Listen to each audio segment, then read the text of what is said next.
She was a young mother, hardworking, devoted, and she was afraid.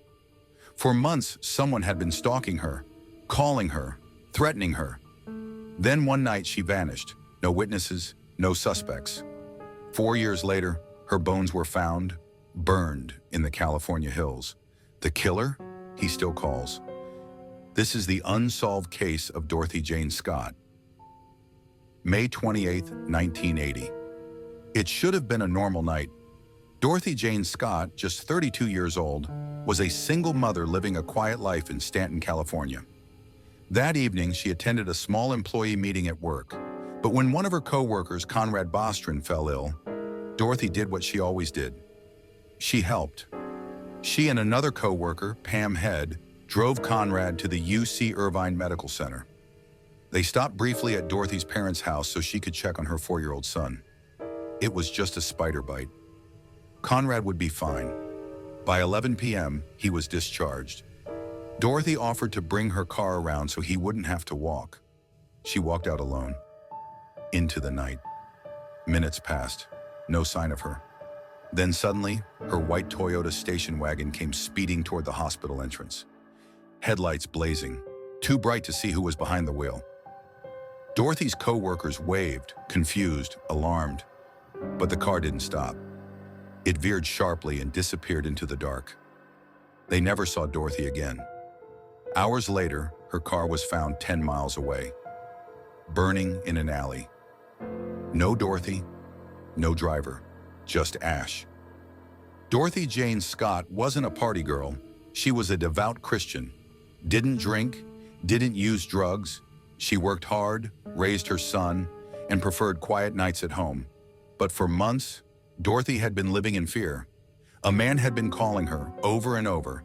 Sometimes he professed love. Other times he threatened to kill her. One day, her mother recalled, he told her to go outside. There was something waiting for her.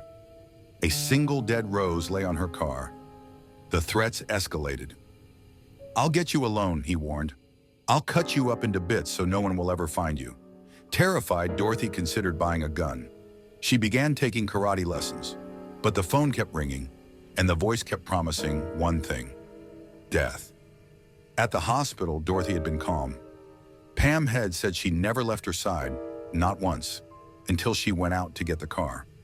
But somehow, someone was waiting, someone who knew exactly what she'd be wearing, someone who knew about the spider bite that brought them to the hospital.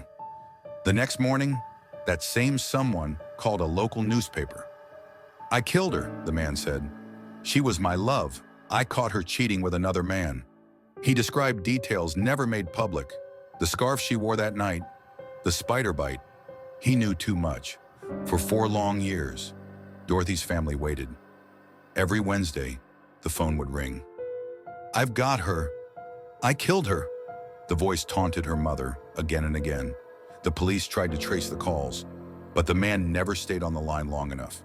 Then, in August 1984, construction workers uncovered bones along Santa Ana Canyon Road, charred, scattered beside a dog's remains.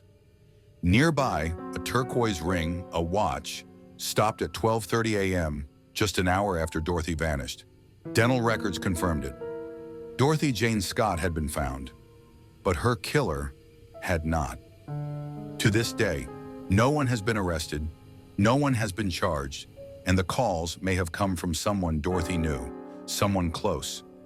How did they know what she wore that night? How did they know about the hospital trip? Did Dorothy call someone, or was someone following her every move? And most chilling of all, why did the killer keep calling her mother, even after her remains were found? Was it guilt?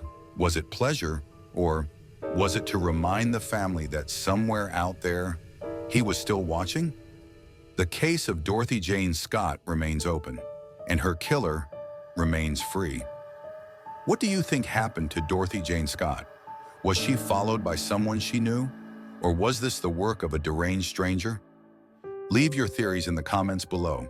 And remember, sometimes the scariest monsters are the ones who never get caught.